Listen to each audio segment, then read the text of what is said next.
You know, because I really do believe in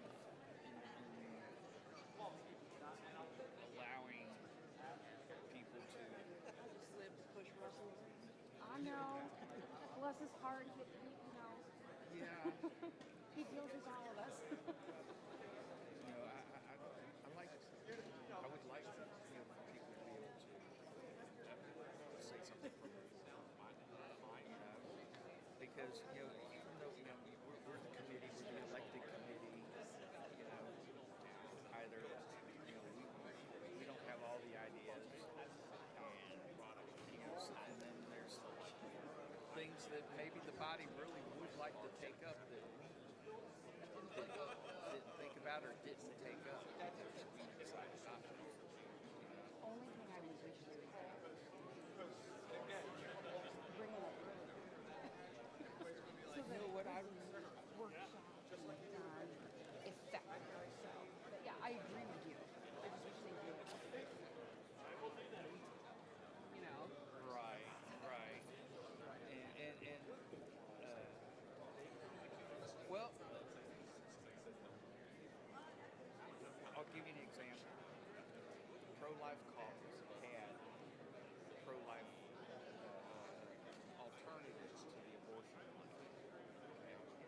We had one waiting in the wings, ready to propose if we could ever get to that point. So we had already workshopped it, in group weeks, months before,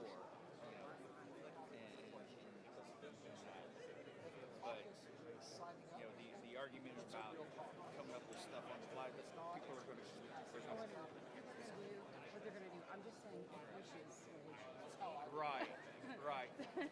Yeah, I mean, I wish. I'm thinking about going for bylaws committee next time too, because I would like to change how we nominate. Okay? I would like to eliminate nominating from the floor and have declared candidates before we even get there. I don't find that. Well, those applications Yeah. Okay, so you have the link. You should go ahead and put that in there. So you can have a list. Do you have the link? It's the same one they used last time. No, I don't think they do. Do you have access to your email? I can copy and send it to your email. Because I'm on my phone. Or I can text it to you. Because last thing I want is for you to miss out. I have 2 points because my work doesn't. Yeah, that's like $40,000.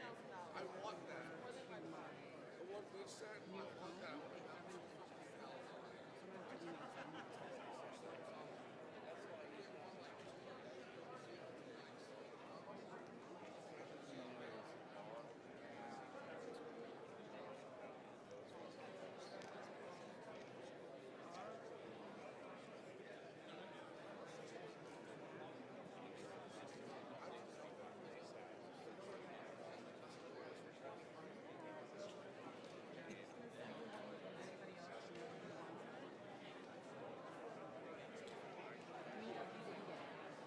Sitting behind California with Iowa, since we're now in your region.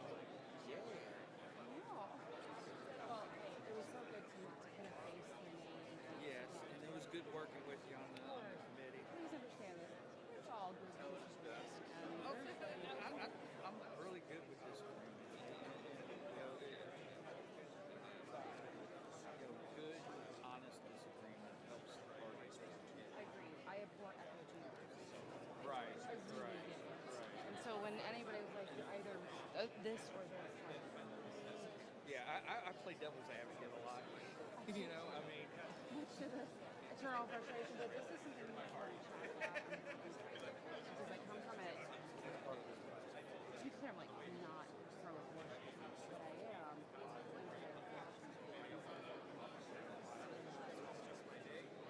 We can't get OBGYNs in Iowa to send out. Well, largely due to fear that they're going to lose their license. My response is they need to bring the laws back. They need to be more clear in that, to that helping a woman who's miscarrying is not. I know we can talk about It's this. not an induced. It's not the same thing. I agree that it's not 100%, but it's having long-lasting impacts to our health care. And being on the other side, relatives still living in the it's just it's the government being involved always. Right. You know? Well, like our platform, not already. I'm worried about the first year. Talks about that. Yeah, I put it on a napkin. That's always the best place. Realize that it will never end through law. That there's two ways to get rid of it is through education, through changing the societal views and pressures.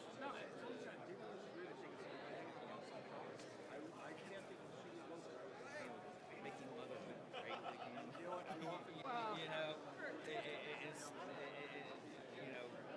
The changing public perception and things like that. Change your heart. It's just like Ron Paul. Although, I'll tell you something. My daughter's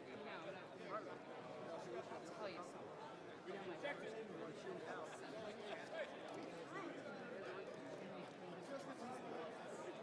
but it had to be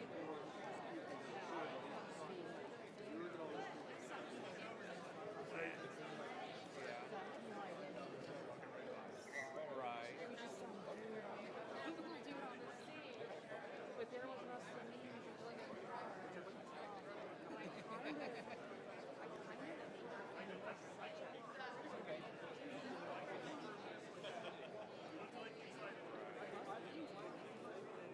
Hi, good morning. Hi. Right. But yeah, I say that we're there for the activists I love so much. Right. It was an interesting one of my very first political memories. All right, well I better go get back to We my have convention. hugs. Absolutely. It's so nice to chat with you. I'm always looking forward to chat. Okay, thank Have you. a good day.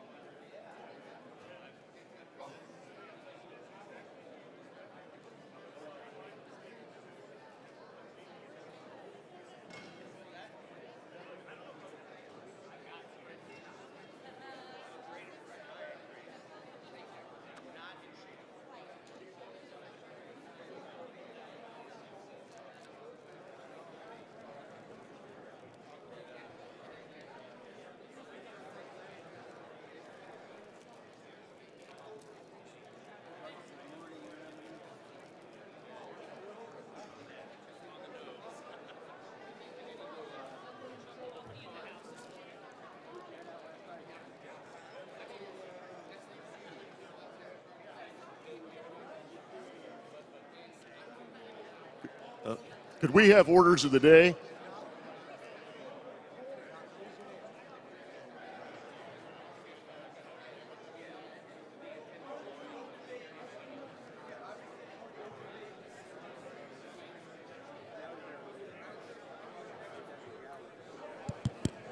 The orders of the day are breakfast omelets.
All right, are all your people in the room for each state delegation? I ask everybody to take their seats. If you have people that aren't here or they're checking out, get them in the room.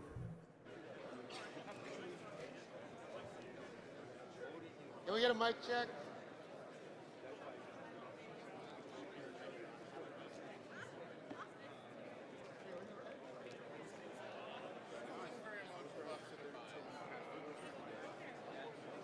Go for it.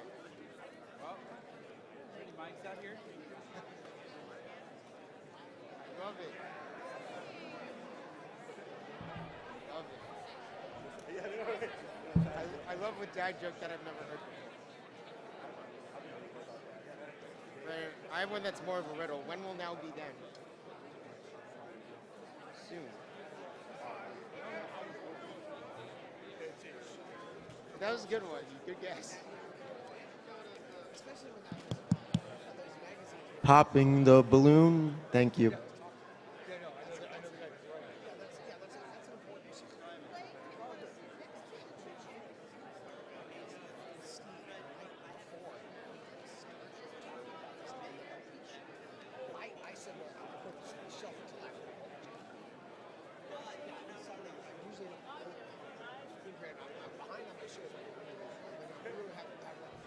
All right, ladies and gentlemen, ready for the last day of school?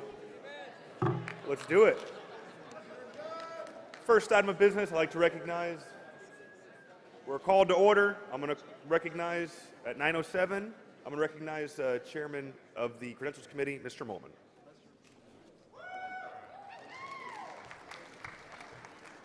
Good morning, Libertarians. Today is Monday, May 25th, and as of 9 a.m., I have the following report. Just as a point of information, earlier in the term of this committee, it was determined by the committee that there is no authorization under the current edition of Robert's Rules of Order, newly revised, nor in our bylaws to permit a reduction in the delegation count in regard to quorum, which has been a tradition, but it is not following our rules. Therefore, following our honor and bylaws, the checkout process helps us accurately count vote tallies and look for errors, but otherwise does not decrease the thresholds in regards to the percentages that I present now. So the total number of primary delegate slots that have been, the total number of primary delegate slots that have been used in this convention is 627. Of which 620 are actually seated right now, and 13 are currently checked in. But we base our numbers on the 627 maximum, which means that majority is 314, 2/3 is 418, 3/4 is 471, 7/8 is 549, and quorum is 251. I move that the body accepts this amended report. Thank you. All right, we're now on to discussion. Microphone 2. Mr. Chair, I am Ray Walden from the great state of Illinois. I would like to add a member to our delegation, Mr. Michael Murphy. He is also in good standing of the state of Illinois and is candidate for Cook County President. All right, there's a motion. Is there a second? Are there 20 seconds? All right, we're now on to discussion. Is there any discussion? Is there any objection? Mr. Chair. Oh, is that an objection or a yes? Is there no objection? Mr. Chair, microphone 3. Microphone 3. Jennifer Leatherberry from Virginia. I have a question about quorum. Hold on. We're on a motion right now, and we'll come back to that. Oh, actually, go ahead. Go ahead. In terms of how many delegates are checked in versus here, I know at least one of my delegates did check out, so he should not be counted towards quorum.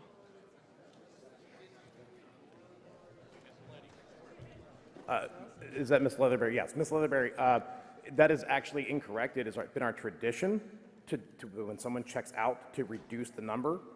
I forget when that tradition started. I want to say it was 2018, but it might have been 2016. I don't remember. It is not legal under our bylaws or Robert's Rules of Order. And my only suggestion to all of you is that if you want that, you're going to need to make a motion to suspend the rules, do all the things to make that become an actual rule of the party. Okay. That was what I would suggest, but right now, legally, under Roberts and under our bylaws, we cannot subtract from the delegation. Once a slot has been consumed, it's been consumed. Okay, thank you. Microphone 1. Can you repeat the name of the delegate? Michael Murphy, And you're trying to add him to which delegation? Illinois. Okay. Is this debate on whether or not the gentleman should add the delegate to his delegation? No, this is a request for information. All right, hold on. Okay. Is there any objection to the motion that's currently being considered? Yes. All in favor of adding the delegate to the Illinois delegation, raise your token. Put him down. All opposed? The ayes have it. Motion carries. Microphone 1. Yes, Omar Recaro, Florida. The request for information is how many alternates? I missed that number. 13. 13. All right. If there's no further discussion, the body will vote on whether or not to accept the credentials report as amended. All in favor, raise your token. Put them down. All opposed. Motion carries. We have a credentials report. Orders of the day will have us at the ballot. Balloting of the treasurer? Balloting of the treasurer. So state chairs, head on down, grab your ballots. I guess we're in the middle of the vote.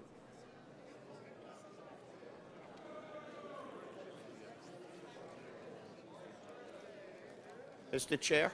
And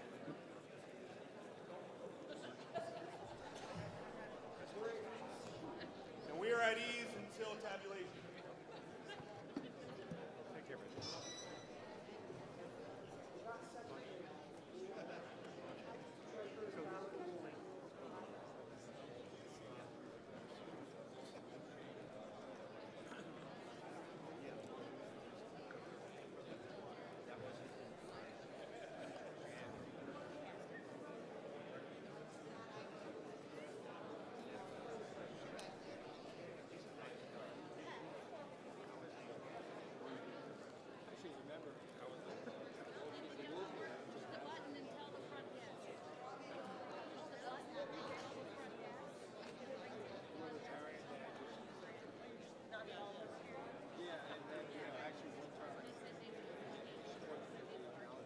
Ken Melman to the teller's pit, please. Ken Melman to the teller's pit.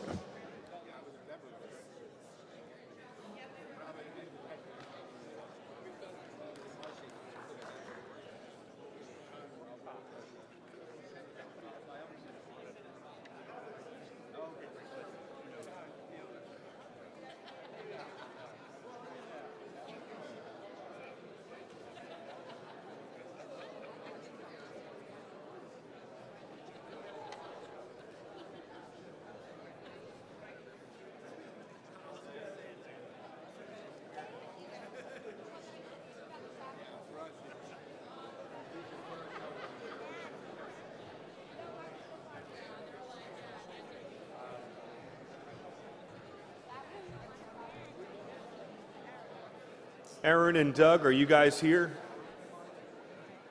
Yes. So just so everybody knows, as a reminder, that is Aaron there in the back in the Hawaiian shirt. So that is Aaron, and then Doug, where are you?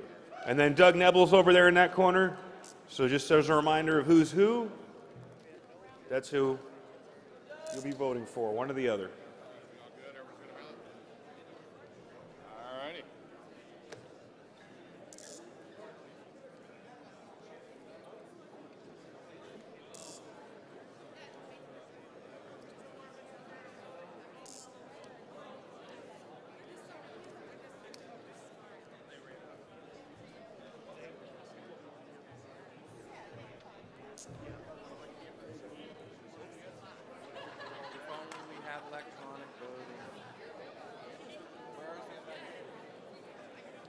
You and Liberty.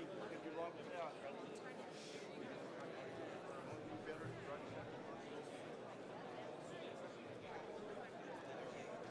Oh, no.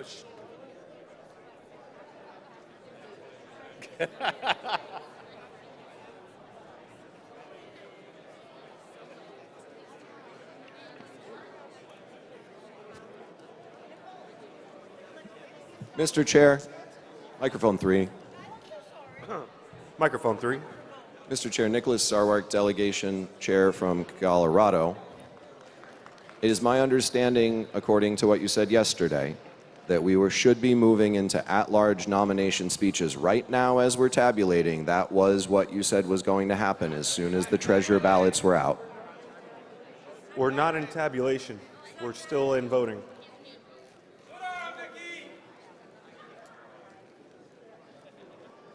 Yes, sir.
Sheesh.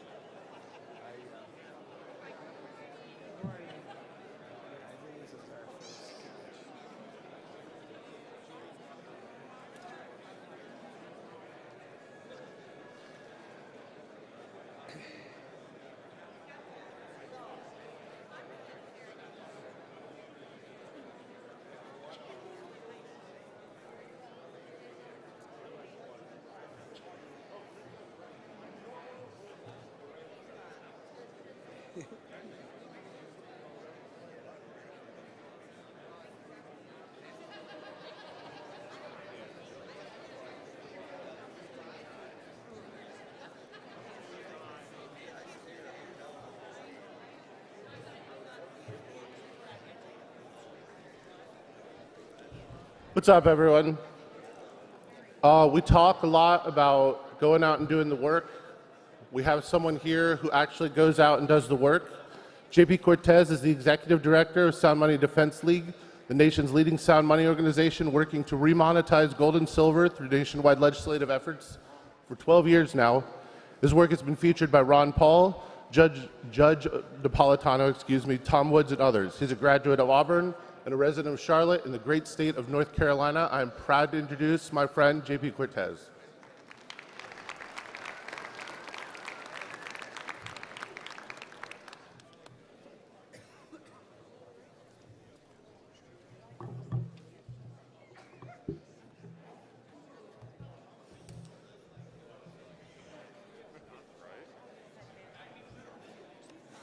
Hello, everyone. Thank you to the Libertarian Party, Pat, Paul, Rob, Libertarian Party of North Carolina, for allowing me to be here. For those who may not know, my name is JP Cortez. I'm the Executive Director of the Sound Money Defense League. We lead the charge nationwide for sound money reforms at the state and federal level. As Executive Director of the organization for more than a decade and a multi-time Mises U alum, I've spent my entire professional life in the trenches fighting for gold and silver as money, as constitutionally mandated. Money is something that most people don't spend a lot of time thinking about. But shouldn't we? People arrange their entire lives with money in mind. An individual who works 40 hours a week spends over a third of their waking hours working, toiling away, many at jobs they don't like or want to be doing. Some uproot their whole lives. They move across the country, they leave their families and their friends and the entire life they've known, all for the prospect of making more money in pursuit of wages that allow them to live a life that they want to live, or at least one with fewer financial headaches. Imagine working 40 hours a week for 50 years, dutifully setting away money for expenses, emergencies, and ultimately retirement. You've been responsible. You've showed up for work on time every day. You've put up with certain coworkers who don't know how to deal with being in public with others. You've laughed at all your boss's unfunny jokes. You've worked with people who don't know how to show up on time or clean up in the shared kitchen. After decades of diligence and hard work, to say nothing of headaches and stress, you're finally settled and you've put your nest egg away. Your family and your future are secure at last. And then, after years of grinding and working hard, right when you're about to retire, the government fires up its monetary press. And as a result, the nest egg, the savings that you've spent decades building, now buys only a fraction of what it once did. This isn't a hypothetical risk. It's already happened to millions of Americans in just the past few years. Between 2020 and 2025, overall prices were up about 25%, according to Consumer Price Index data. This means that the $100,000 retirement account or portfolio now only buys a fourth of, or now buys has lost roughly a fourth of what it used to in just a few short years. After decades of blood, sweat, and tears, simple keystrokes by government bureaucrats watered down the purchasing power of each dollar that you earned, effectively stealing your retirement by diluting your money. 250 years ago, American colonists fought a revolution against taxation without representation.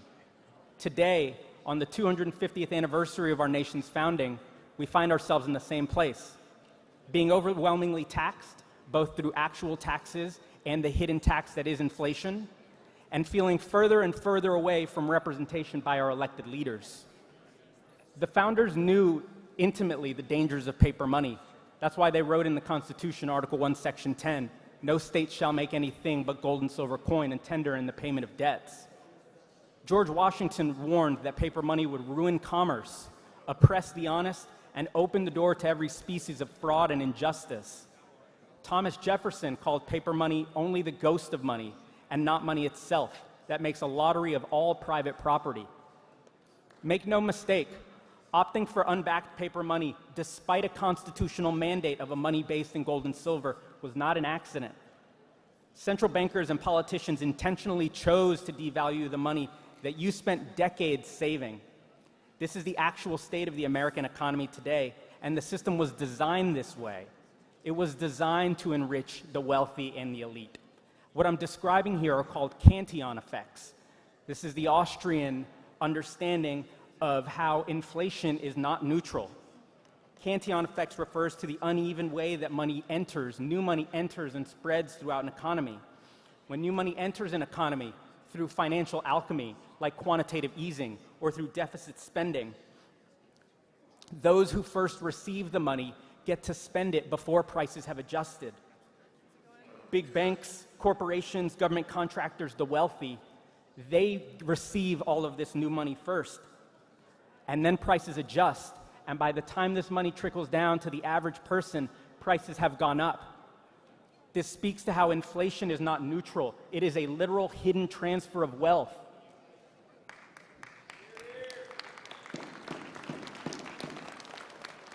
The scenario that I've described is a product of a system engineered to enable short-term political actions at the expense of long-term stability.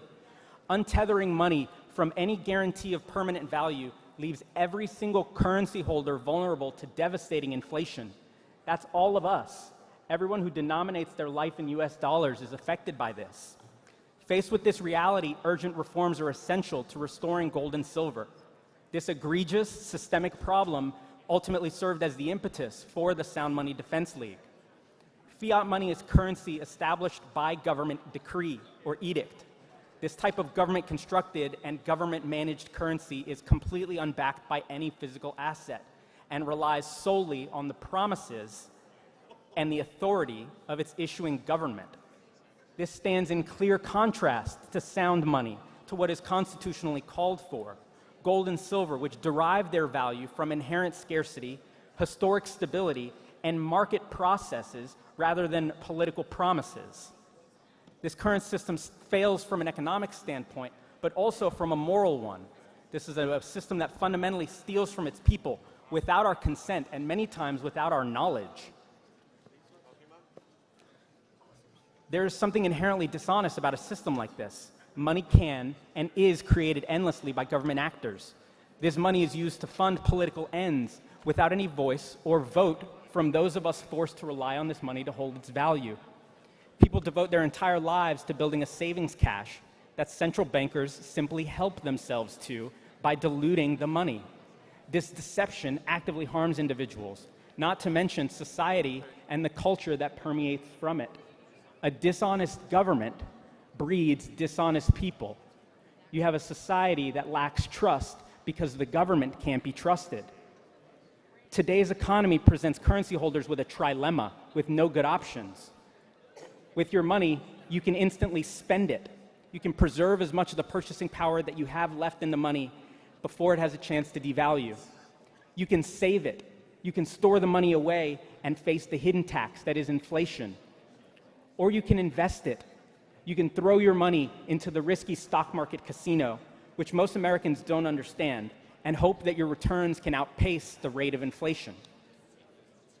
If it seems like workers are trapped in a cycle where their money isn't buying as much and their savings are vanishing, it's because they are. And the reward for complying with tyranny is greater tyranny. When we accept this form of monetary theft, it only invites more aggressive devaluation and inflation and control in the future. As Ludwig von Mises warned, sound money was devised as an instrument for the protection of civil liberties against despotic inroads on the part of governments. Ideologically, it belongs in the same class as political constitutions and Bill of Rights. What Mises is saying there is that as important as your right to assemble, as important as your right to own and bear firearms, as important as your right to due process is your right to sound money. And as an American, that is your constitutional birthright. An economy, a money based in gold and silver, trusted, reliable assets, not based on the kindness or benevolence of politicians. Murray Rothbard called inflation exactly what it is: legalized counterfeiting, a giant hidden tax that lets the political class steal from the productive without ever having to ask for a vote or having to raise taxes. The most visible inflation, or the most visible symbol of the theft is this. It's the Federal Reserve note that we're all forced to use. Completely unbacked by anything of reality since 1971. In a country of abundance of choices in virtually every sector of life, Americans have almost no say over the money they use. There's a car for all terrain. There's clothes for every occasion and all styles. There's shoes for comfort or sport and the like. And yet, when it comes to money, you have almost no say. No one woke up this morning and said, I affirmatively choose the US dollar because it has monetary properties that I agree with. The government's unbacked paper money is imposed by force, while alternatives like gold and silver are hamstrung, pushed to the sidelines, kept away through taxes and regulations. This is an important point. The gold standard did not fail on its own accord, and the gold standard did not die a natural death. The gold standard was killed, undone by dishonest politicians who cannot stand honest money. Historically, ancient civilizations have settled on gold and silver as the basis of money, not through executive order or through an act of Congress, but through voluntary exchange and market forces. In a 1984 interview, F.A. Hayek said, "The great trouble with money was that it was not allowed to develop. I have come to the position of asking, has monetary policy ever done any good? I don't think that it has. I think that it has done only harm. That's why I'm now pleading for what I have called the denationalization of money."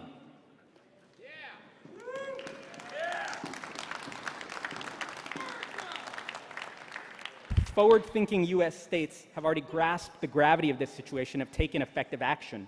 No longer are they waiting for permission from Washington, D.C. In more than a decade, the Sound Money Defense League has grown to tens of thousands of supporters across every state in the country. Our mission is to remonetize gold and silver, primarily by removing the taxes, regulations, disincentives, and friction around the buying, selling, and using of gold and silver. To that end, dozens of states have enacted pro-sound money measures, proving that the restoration of sound money is not just a pipe dream. This is not something relegated to the Constitution and esoteric conversations. This is something that's happening, unfolding today as we speak. We've worked successfully in the majority of states represented in this room today to work and to pass and to enact pro-sound money reforms or to stop bad sound money reforms. The success of this policy movement doesn't rely on me, and it doesn't rely on the Sound Money Defense League. More than anything, it relies on individuals. It relies on you. Concerned in-state activists are the most important tool that we have in any legislative battle. By taking action, calling your state, your capital, writing letters and emails, showing up to hearings, advocates become soldiers in the fight for sound money. You may not have a lot of power in D.C. If you write an email or you make a phone call, you might get a form letter back. You might not get any response at all.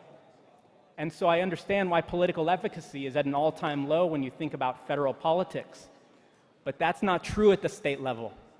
From Montgomery to Salem to Juneau to Raleigh to Columbus to Lincoln to Baton Rouge, in these state capitals, you still have an enormous amount of power. I encourage you to take that power and use it. Libertarians have rightfully led on important issues for decades. Let's not forget that it was just Barack Obama not that long ago who campaigned and won a Democratic primary and the President of the United States by saying that marriage was union between one man and one woman. Let's not forget that libertarians have led on the war on drugs. And importantly, libertarians have led on war. Libertarians understand the direct relation between easy money and a state's capacity and propensity to fight wars of choice. Again, libertarians are faced with an opportunity to lead on issues before members of either major party even consider an alternative to big government, wholesale theft of its citizenry, or endless wars of choice. I don't need to tell the people in this room, but the greatest living advocate for sound money in the world is Ron Paul.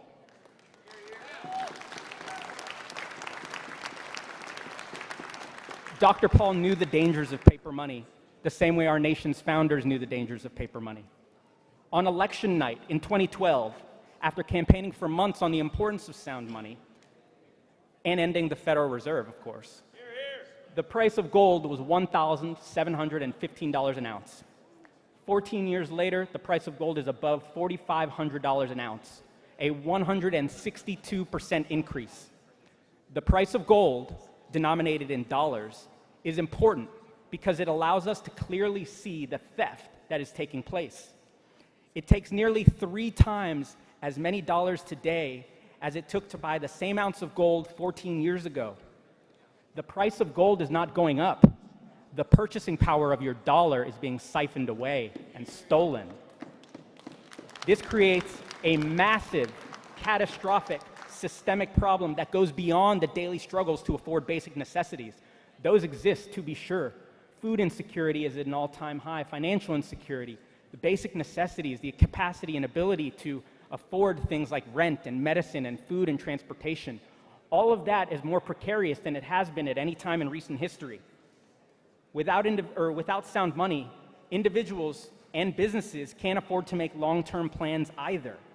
Developing infrastructure, building bridges, developing water transportation, schools, churches, hospitals, or even saving for retirement. When the value of your money is uncertain, these things become impossible, as is the case in places like Venezuela or Zimbabwe or Sudan. The same problem exists here in the United States, albeit more gradually. Importantly, there's no reason that the grave circumstances facing those countries can't happen here. The US is not immune to the harms wrought by currency debasement. And so, as we can see, stable money is a necessary condition for the progression of society. This underscores the importance of honest money and highlights the massive urgency facing us today to reinstitute systems that do not require the kindness or benevolence of politicians or the all-knowing insights of central planners. Maybe we don't need complex formulas or regressions. Maybe we don't need dot plots or quantitative easing or forward guidance or CBDCs. Maybe what we need has been there all along, prescribed in the US Constitution from the very beginning, if we would only heed the lessons learned and taught to us by those who came before us. The inescapable reality that paper currencies have an expiration date demands immediate action from all levels of government. States are charting the path forward by championing sound money, gold and silver. The future of America's money should not be more top-down approaches and government monetary systems. By re-implementing sound money and restoring a link between America's money and reality, we're restoring a sound economic future for our families, for our communities, for our progeny, one with fewer wars, more economic opportunities, and more societal cohesion. Leviathan will continue to grow unimpeded, if not for great effort from everyone in this room. I hope you'll join me in rolling up your sleeves. There's a lot of work to be done, and we, as individuals attuned to the massive failure that is the US monetary system, and the ones with an understanding of the solution, are the ones tasked with doing it. Always remember that extremism in defense of liberty is no vice. I encourage all of you to be rabid in your pursuit for liberty. Come and fight with me. Thank you.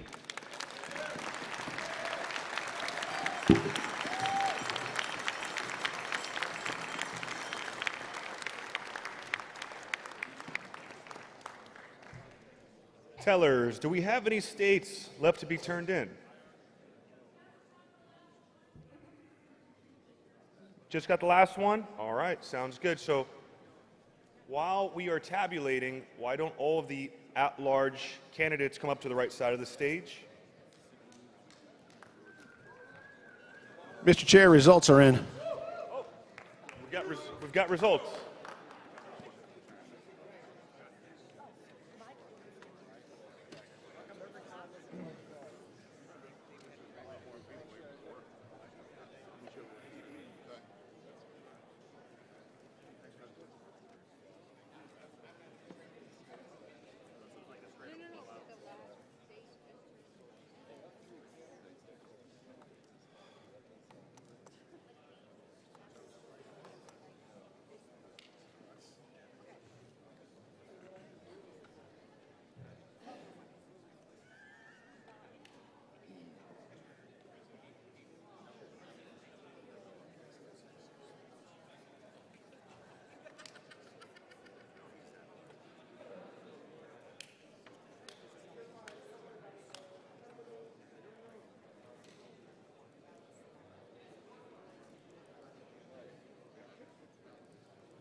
All right, we're going to go ahead and do the speeches first, 2 minutes each.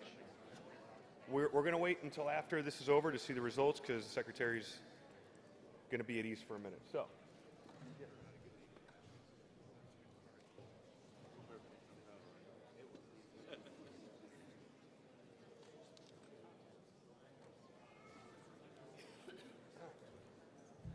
Mr. Doug Nebel, Mr. Ford is requesting your presence. If you can come up to the stage.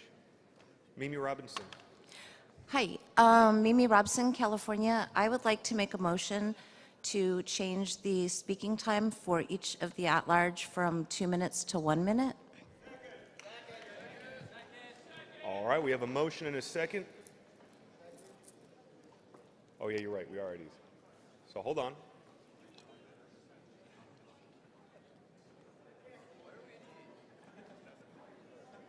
Mr. Dar, could you assume the secretary for a minute? Oh yeah, we got it actually. Or yeah, come on up. All right, so we're going to take this motion, then we're going to move to the. So we have a motion to reduce at-large speeches from 2 minutes to 1 minute. It's been moved and seconded. Is there any discussion? Barring discussion, is there any objection? Yes. All in favor of. Point of information, what are we voting on, sir? The motion is to reduce the at-large speeches from 2 minutes to 1 minute. All in favor, raise your token. Put them down. All opposed? Motion carries. 1 minute.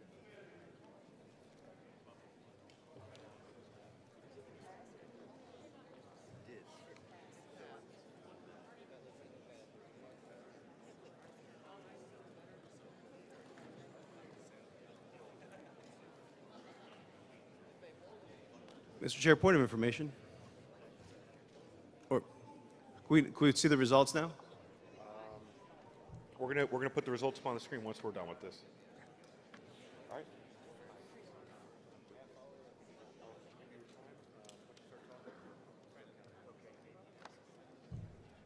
Good morning. I'm going to talk fast, which I hate doing. Christina Rocco is awesome. She invited me to her Hudson Valley gala. It's the most successful regional gala in the country, fabulously run. I've planned a lot of events, so I know a well-run event, and this is it. Multiple degrees, PhD, genius, dedicated, a nice person. That helps in this movement. So please. Thank you, Jim. Robust discourse is great, but holy moly, I thought I was in the South African Parliament yesterday. Good afternoon, everybody. I'm Katrina Rocco, the current volunteer director from the Libertarian Party of New York. Some of you may already know me from the Mike Tremont campaign, where I served as the campaign's event liaison. The purpose for my run is simple. I have one priority in mind: to move the party forward. I understand that when morale is down, infighting occurs, and I'm going to be straight with you. It projects a mark of defeatism.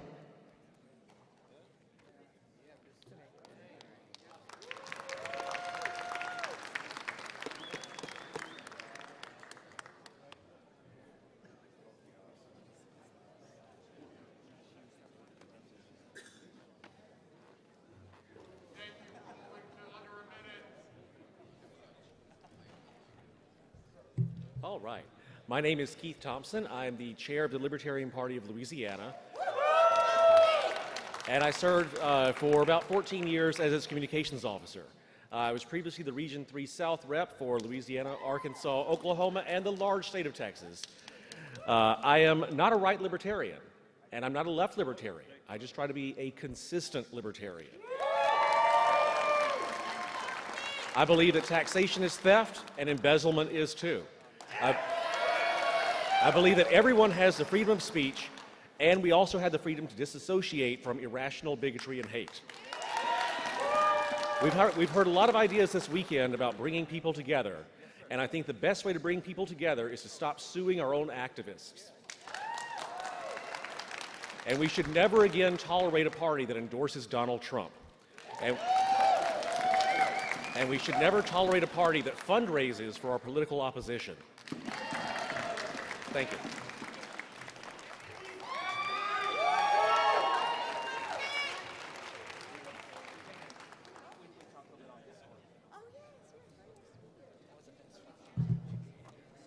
Good morning, fellow delegates. My name is Richard Longstreth, and I am running for at-large. I have been a philosophical libertarian since the Ron Paul days of 2008.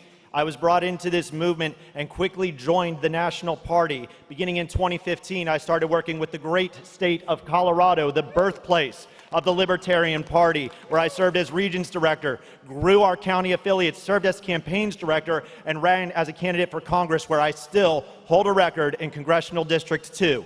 I have served on the LNC for 2 terms, 4 years total. I want us to support the affiliates, get back to our roots, restore the CRM, make sure we bring back candidate training, and remind everybody that not only is taxation theft, but embezzlement is theft also. Richard Longstreth for at-large.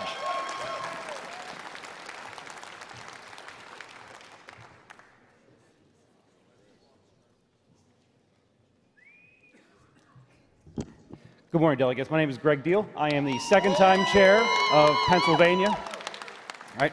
I am also a Pennsylvania Army National Guard veteran, so the Defend the Guard is one of the things that are near and dear to my heart. All right. In Pennsylvania, we came into a tumultuous area, and we were able to turn around our finances and get the factions of the party to start working together to create a difference and make real change in Pennsylvania. And with that, we do have the largest number of elected libertarians in Pennsylvania, and I want to continue to work with that. I believe that the LNC should be the catalyst for our affiliates and make sure that our candidates have everything that they need to be successful. Thank you.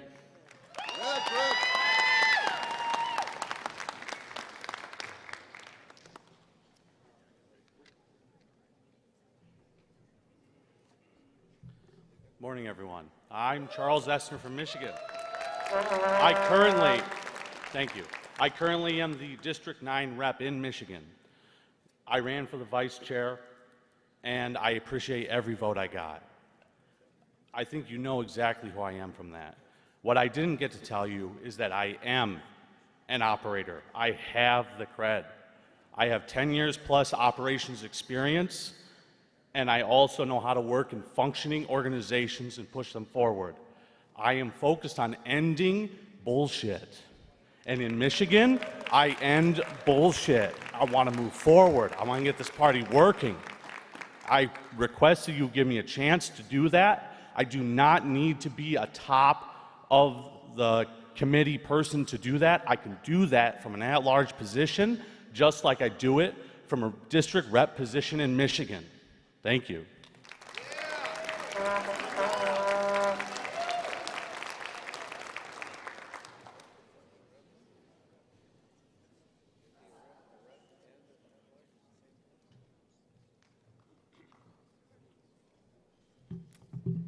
My name is Kelly Nguyen, and I'm running for LNC at large. And I bring nearly 20 years of experience in the Liberty Movement, and I've been a member of the party for 13 years. I've worked in the marketing field for nearly 20. My top priority is to serve the members, and the members are the priority and the foundation of the LP. The number one issue that I've heard from members is that the data they receive from National is limited, and it is difficult to use. And I plan to work with my colleagues to improve the data and the websites and systems that state affiliates rely on to grow membership and recruit candidates. And I work as a project manager where I coordinate large and complex initiatives, and the LP needs this experience. But I just want to take a moment to refocus on our purpose. We are all here to stand against authoritarianism and statism. And as long as there are hearts filled with liberty, the Libertarian Party cannot be killed, and it will not die. No amount of grandstanding or theatrics will change that. So let's get the party moving in the right direction again. I appreciate your support.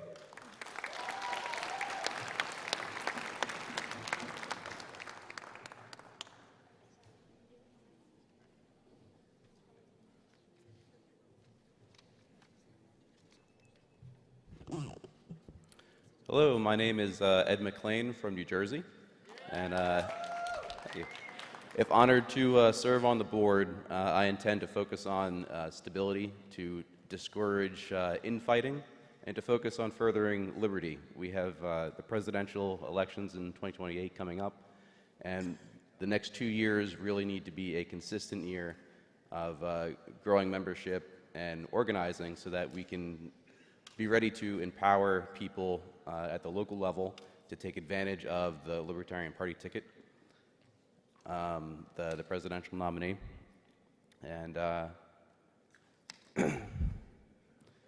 really needs to be I think the focus of the next 2 years. So if you would honor me with serving on the board, that would be my focus, to keep stability and to keep growing the party, to focus on liberty and not focus on infighting and who's the biggest libertarian on the board.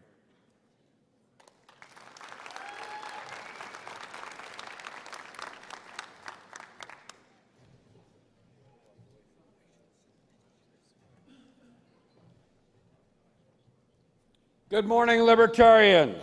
My name is Blake Huber. I'd like to tell you a story about how I became a Libertarian. I was driving my new car in 1976, and this guy on the radio, somebody said to me, "This guy sounds like you." That guy was Roger McBride. Roger McBride, what's the word I want to use?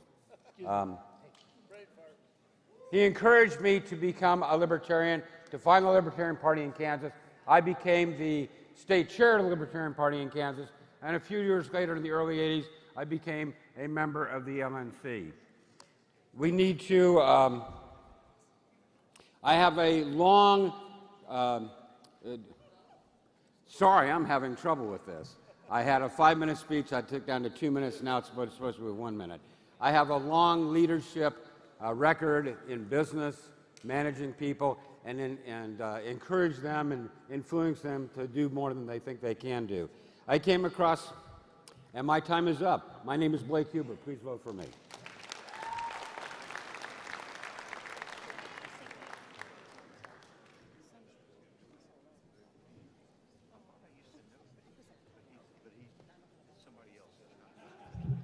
Good morning, Libertarians. My name is Joe Weeks. I'm from the great state of Maine, aka Taxation Land, and I stand before you looking for the at-large nomination. I don't have a long list of bona fides within the party right now, and that may cause some concern for some, but I look at it as a strength because I don't have any real biases. I'm a fan of transparency. Genuine support of liberty is what goes a long way with me. To that end, I prepared a few remarks here to say that we can't build a future on grandiose promises backed by zero data. It's time for operational stability within the party. Our revenue has been in steady decline, and we need to face that head on. The solutions are already in the building. Our staff here hears direct feedback from members every day and spots trends first, but they lack the empowerment to act. Oh, I'm sorry, that's my time. Thank you.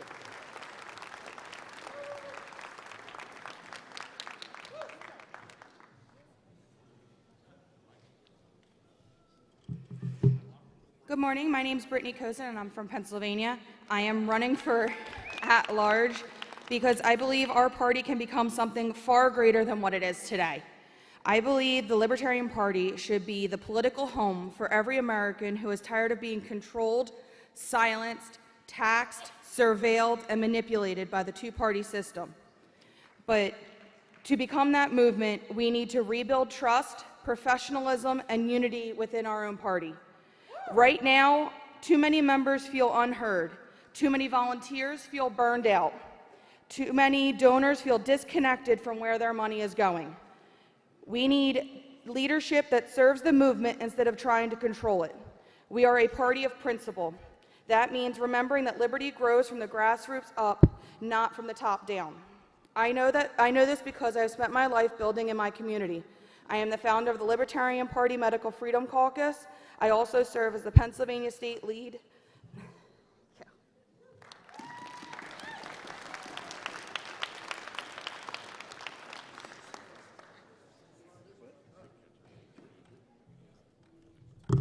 Another speed run speech. We are the greatest vehicle for liberty in the political landscape in the United States. Full stop.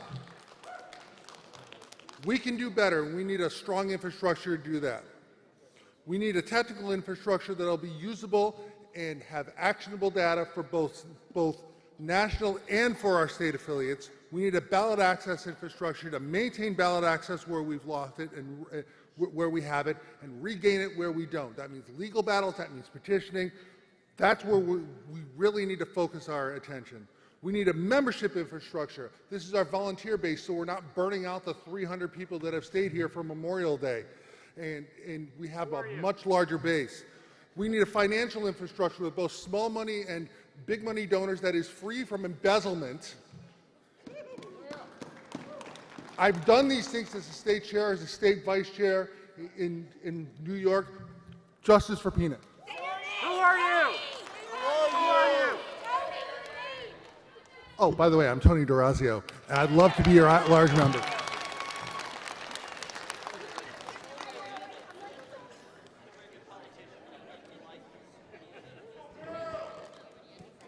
Good morning. My name is Jim Lark. I humbly request that you support Bill Redpath for a position on the LNC. He has all the attributes of a great LNC member. He has run for office, I think, at every level except president. He knows the problems that state parties have. He knows the problems that local parties have. He has the temperament, the experience, the knowledge. He's a CPA, and I think he would make a superb LNC member. Thank you. Thank you, Jim. I'm Bill Redpath. In a few hours, I will be the former treasurer of the Libertarian National Committee, and I am currently the Libertarian candidate for U.S. Senate in Ohio this year. Whether you elect me to the LNC or not, I will continue to work for ballot access for the Libertarian Party forever and ever. And if you re-elect me to the Libertarian National Committee, I will continue to use my best judgment, as I have for 4 decades, to move this party forward. I humbly ask for your vote. Thank you very much.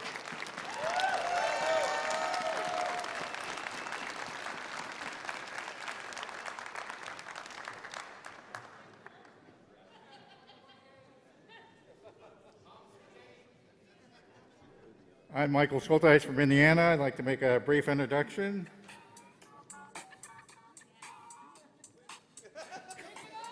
Guess who's back? Back again. Sarwark's back. Tell a friend. Good morning, Libertarians. You created a monster. A man who ran conventions on time 3 times when they were the biggest conventions we ever had. A man who brought the party to new heights. A man who was honored to serve as your chair. But when I look around this room, this is my 14th national convention. This room is emptier than it was at any of those national conventions, including Portland in 2006. And it feels so empty without me. So I would ask you, if you want experience, if you want diligence, competence, and timeliness, to put me back on your LNC to provide the institutional knowledge of what it was like when we beat Donald Trump the first time.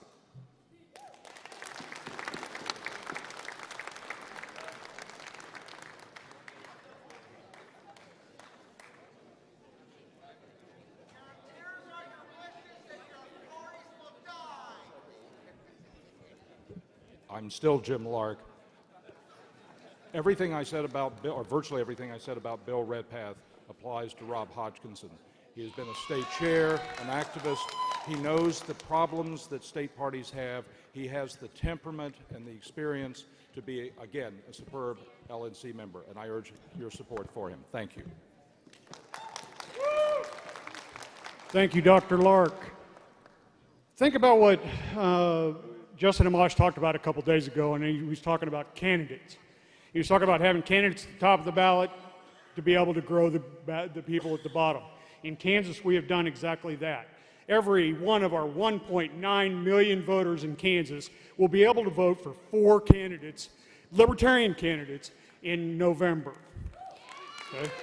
Now, I've taken what Justin said and moved it one step further. In Kansas, we have multiple elected mayors. We have an elected vice mayor. We have city council members elected. We have school board elected. Candidates will be my focus.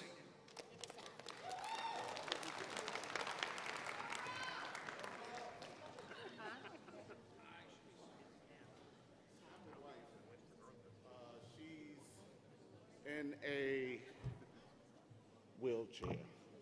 And the reason why this is important is she has a boss. Excuse me. I have a wife with muscular dystrophy, and she has a boss that is a registered libertarian. The first time I ever heard the words universal egress, the idea that disabled people should have access in and out of buildings, was from that boss. I thought about how good of an idea that was and started looking up libertarianism myself and started realizing that all of the fighting that happens is how you guys come up with these great ideas. Well, my hope is to get on the LNC and help push those great ideas, that it doesn't reach people just here, but also here.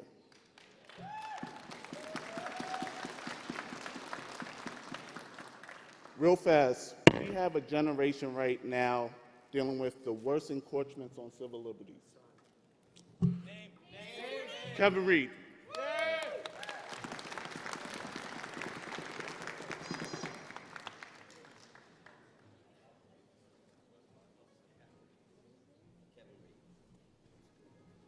Hi there. My name is Jocelyn Jeffries Fry. I am celebrating a decade in the Libertarian Party, and during that time, I have served in numerous leadership roles in both my home state of Iowa and my new home state of Arkansas. I have been a candidate multiple times. I've worked on countless campaigns at both the state and national level and spent countless hours recruiting quality candidates for our party.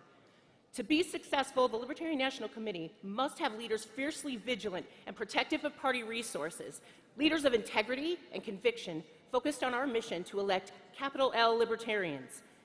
I ask for your vote, but more than that, I ask as we fill the rest of the LNC that you consider everyone's resumes, but more importantly, you consider their character.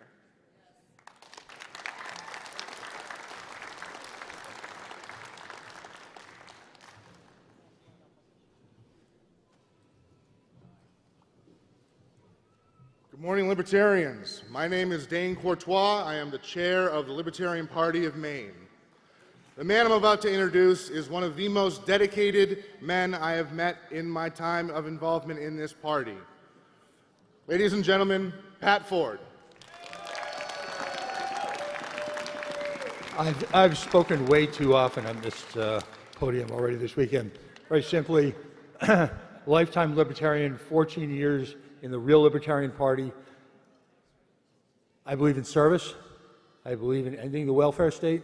I believe in ending in public education. I believe, well, in providing service to the homeless and ending the welfare industrial complex that takes up so much of our efforts. And I've done it in certain ways. More importantly, in terms of my planned service this time around, I'm going to be focusing on policy, educating candidates on high-level policy issues so that we can be competitive with virtually every opposing political party. Thank you.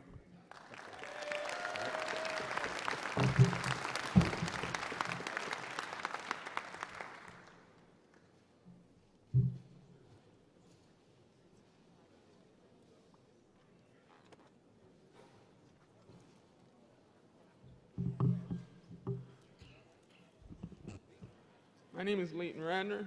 I've run for office twice in Sorry about that. My name is Leighton Radner. I've run for office in Alaska twice.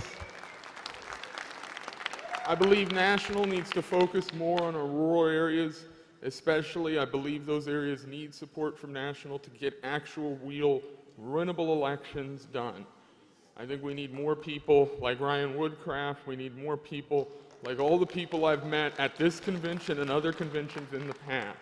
We have winnable races that can be won. I believe I can help get those actual victories. Thank you.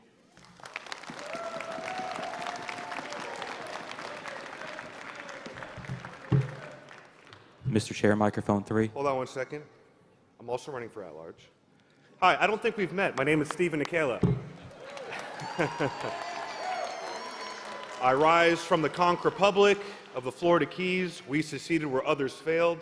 I come from the freest state of Florida, and I've served on this body for over 10 years on the LNC this weekend, and I hope to make it 12. I want to see through the work of the Parity Project. our biggest fundraising and membership growth initiative in over a quarter century. I want to see our candidate support continue to grow as we approach 2028, and I would like to continue to serve this group right here, continue the great work for liberty. I paid for my lifetime membership in Bitcoin. Ron Paul paid for his in gold, so I guess I am the next generation, and I look forward to continuing that work for you guys in the future. Thank you. Microphone 1. Hold on, I'm doing microphone 3 first. Would motions be in order at this time? Yes, sir. I would like to move to suspend the rules to consider the following resolution, entitled Resolution to Allow the Delegates to Elect the Entire Judicial Committee.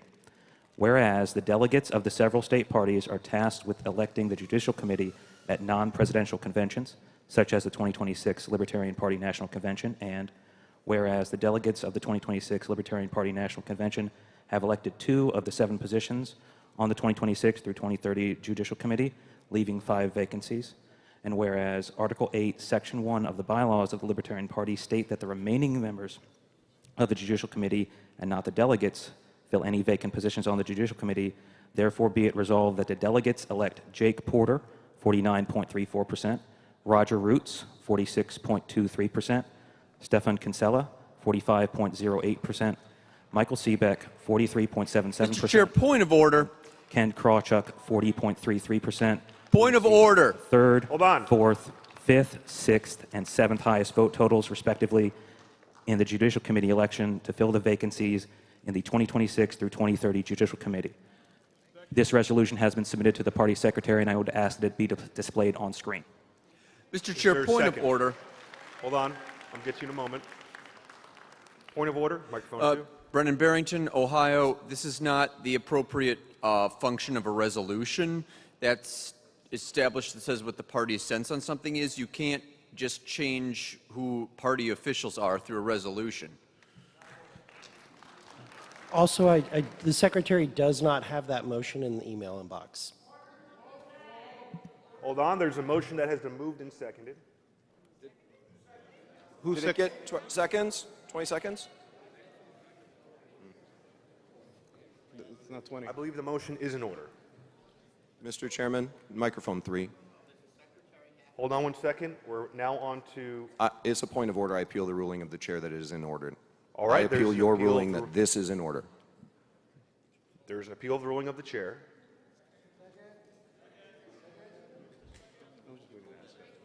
All right. The question is, shall the ruling of the chair be sustained that the motion in question is in order?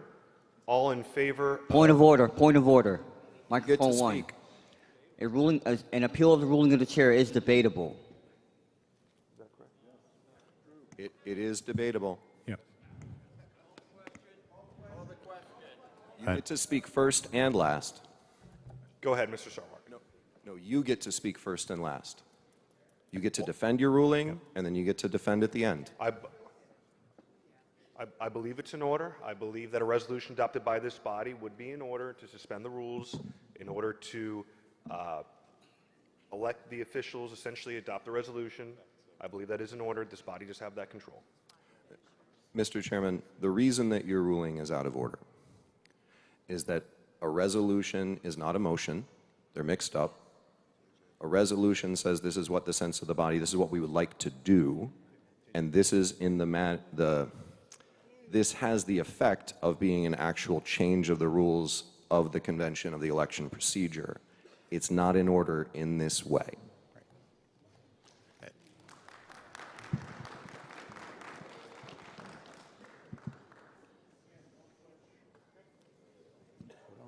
Hold on.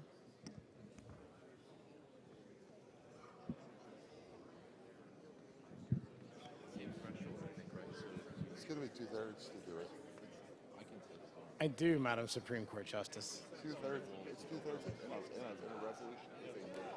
Madam Supreme Court Chief Justice. Suspension of the rules. We can do it this way. Yeah, if you want to. That's what I need. That's what I need. I'm looking real good.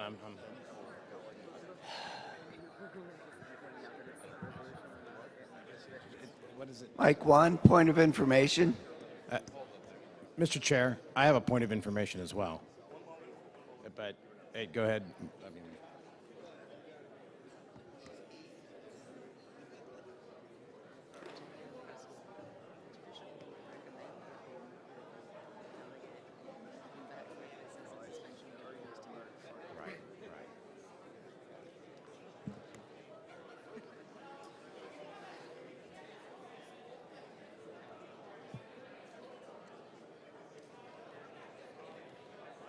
What about it? What?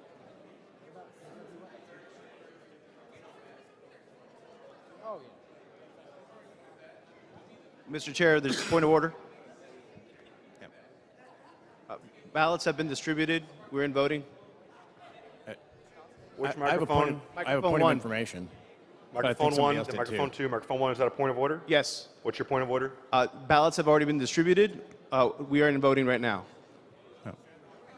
Hold on, I actually have to deal with what's on the floor. Parliamentary inquiry. Yes. A motion is just the body declaring a feeling. A resolution, yes. It would take a motion to, and I believe, to suspend the rules to actually affect having a election, which would take 2/3, whereas a resolution is a majority. Just we feel like doing a thing. It would be correct? 2/3 because the suspension of the rules Okay. threshold would be 2/3. But, so the suspension of the rules would be 2/3, but a resolution is not the same as a motion. That's what's currently being Okay. debated. Thank you.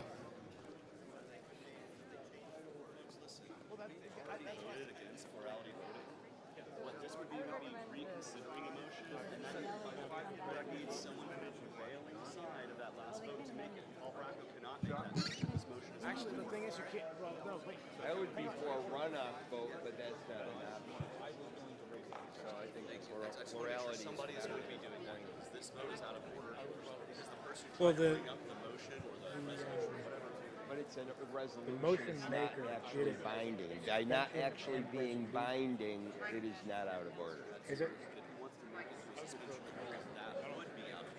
Well, it's a suspension of the rules simply because we're interrupting the procedure. Mr. Sarwat, after consulting with the parliamentarians, your point is well taken. The resolution is out of order. We are now on to voting, and so no motion is currently in consideration at this time. Back up, Andrew, please. Stop touching me. It's on hold. I do. It is a motion of personal privilege. It's unrelated. Thank you for taking the point of order. Mike 1. On the sheets that I received as delegation chair, because I was circulating ballots, it says that it's a vote for one majority voting for at-large, and I don't think that's correct under our rules. I'm not sure, but I wanted to check before people do something that's not right. Could you repeat that one more time? It The says at-large tally sheet says via a vote for one majority voting, and I thought that we did at-large by approval voting. So the tally sheet says something different from what the delegates should do. Hang on. You can vote for as many as you want or as few as you want, but you can only vote for NOTA if you don't vote for anyone else. Correct. The process is approval voting, so vote for as many as you want, and the majority vote getters are who get elected. So approval voting, vote for as many as you want. But if you vote for NOTA, then the rest don't count. Exactly what we already ruled that out of order. Oh. So it's already. Mr. Chair. Microphone Mike- 2. Mike 2. Hold on a second. Hold on a second. Okay. We have the results of the last election. Mr. Chair, tellers real quick. Yes. To the body, apologies. That is a typo. It is vote for as many as you wish. And we are at ease.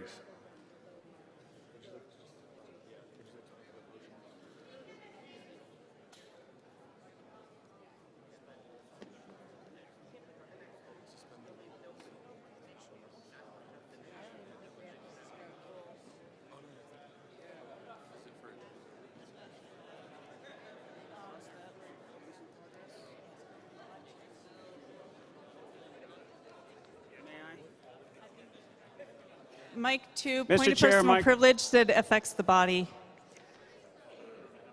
May we have the names of the at-large candidates up? until voting is done? Yes, ma'am. We're going to go ahead for the results of this Cat last McRoy, election. California. No, that was, I don't need to record it. You have to wait until I finish publishing the results. I can't do it until it's done publishing the results. But Mr. we Chair, all have our microphone 3. ballots. 1 second. And I'm publishing the results of an election. You need to wait until it's done, and then you can have the It'll be up names. in So just just a minute. hold for a second. Microphone 3. Mr. Chair, Travis Boss, West Virginia. There is a vote in progress. We need to see the names. It's going to be up in a second because we didn't publish the results of the last election. So we're going to do that real fast, and then we're going to do exactly what you just Mike, said. too, just a request then, Mr. Chair. Yes. Would you please ask the delegation chairs to not collect ballots until... I don't know why they did that. It just, I didn't tell them they could do it, and they already did it. So please hang tight until we, oh, there we go. The next treasurer of the Libertarian National Committee, Doug Nebel.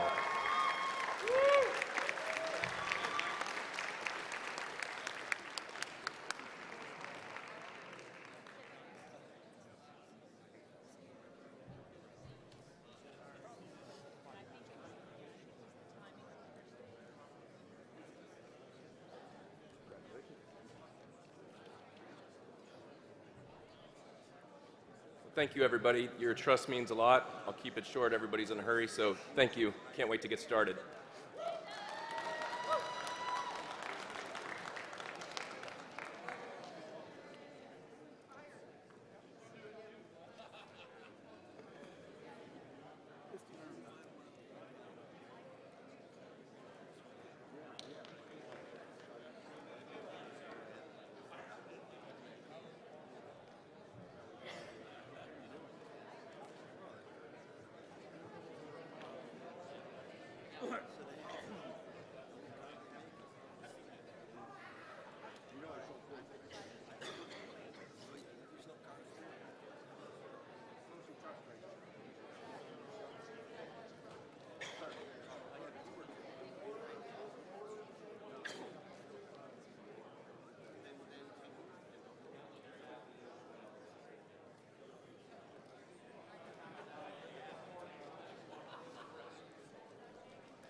point of personal privilege. These are the best chairs we've ever had at a convention. I love these chairs.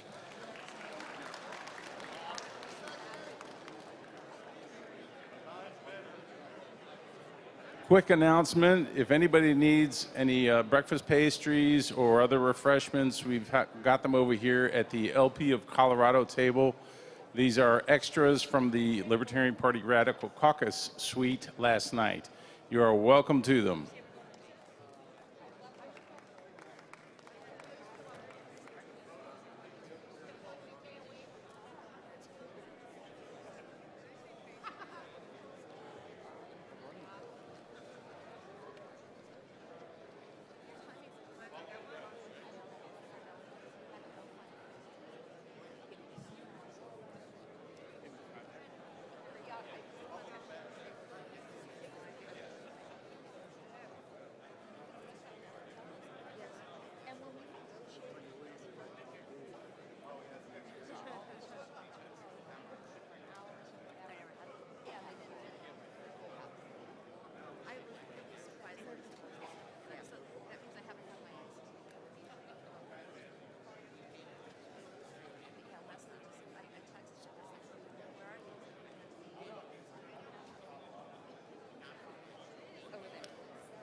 Short and sweet, it's my pleasure to introduce our 2024 Libertarian presidential nominee, Mr. Chase Oliver.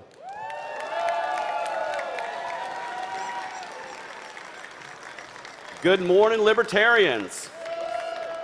I'm excited to be out here in Grand Rapids. I've had a great weekend in doing business. Let me just pull up a few things that I got to make sure I say. First and foremost, I would be remiss if I didn't go back and thank all the people who helped make the 2024 campaign possible, down from my campaign manager, Steve Dosbach, Kelsey Lyons, Sherry Conover, Tom Pinkasov, the Cordovas, so many great people who came together to make that campaign a fantastic, awesome, wild ride all over the country. And I'm glad I could be there to represent the Libertarian Party. Happy Memorial Day, Libertarians.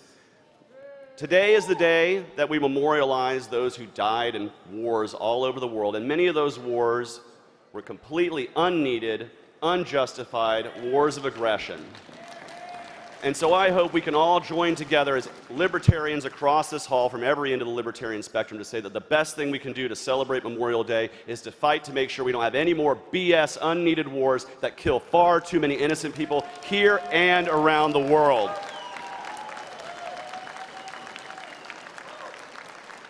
Now, I joined the Libertarian Party way back in between 2010 and 2012 was when I first got woken up to this amazing, awesome party of fantastic freedom fighters who want to differentiate themselves from the two-party system. And that's what we have to do, because the two-party system is entrenched, it's well-funded, it's well-connected, and they don't want to move.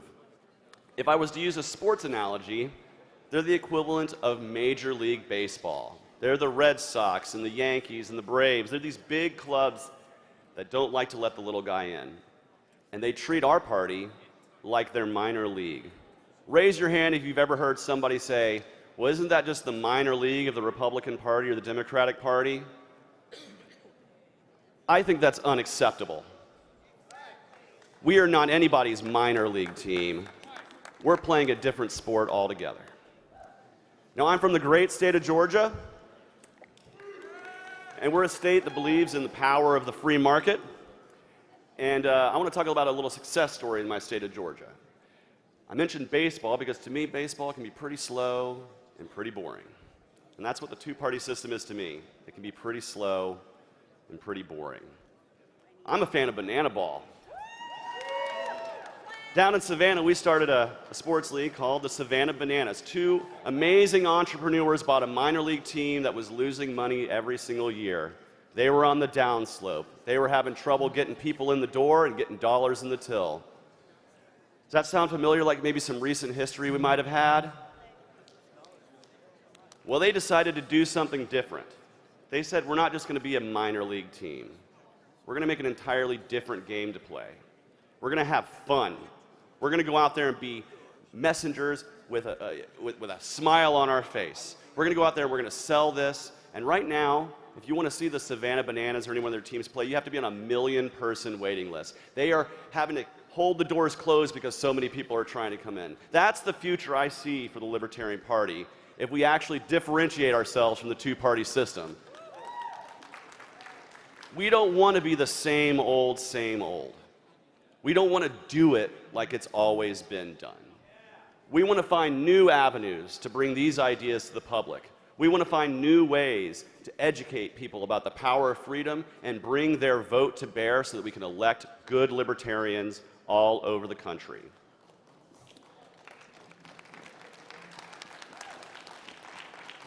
We want to change the dynamic, and we have to do it through hard work. I started out by thanking my campaign staff from 2024 for all the hard work they did. But I also want to thank each and every one of you who came out here to Grand Rapids.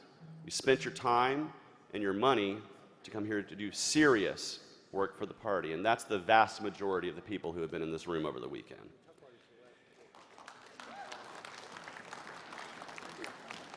And then there are the self-aggrandizing performers. The people who feel like they're more important than this entire body, who feel like they can come up here and denigrate you and tell you you're not doing hard work, you're not actually doing it, and you're just theater kids. Well, ladies and gentlemen, that's what we call projection.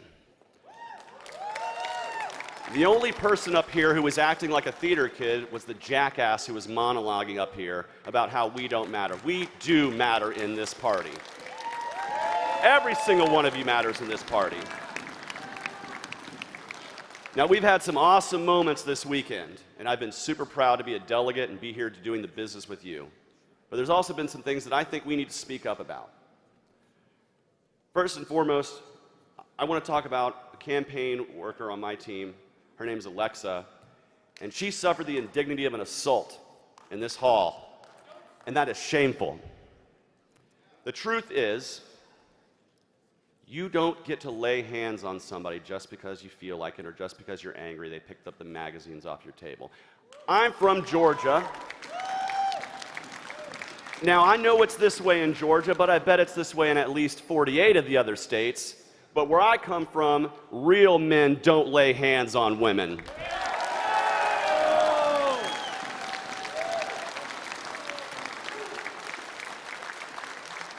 And so I'll leave it at this. Alexa was a hard-working volunteer on my campaign's data team. She worked her ass off for my campaign, and she works her ass off for this party. So she deserves to have that be the reputation for what she does, as a hard worker, not somebody that was a victim of some jackass who decided to hit her.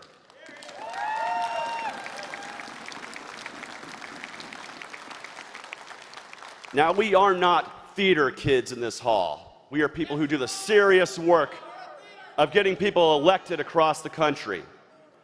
We get people elected like Mayor Cassandra Fryman, who's not here right now because she's out in Ohio doing the business running a two-person race for county commission. We have lots of people who work hard and get elected in this party, and they're not theater kids. So I want to tell you right now, if you want to support a real libertarian race, you go over to the table over there at Ohio, you buy a pin, they're selling them right there, and it goes directly to a two-person race where we can defeat the duopoly in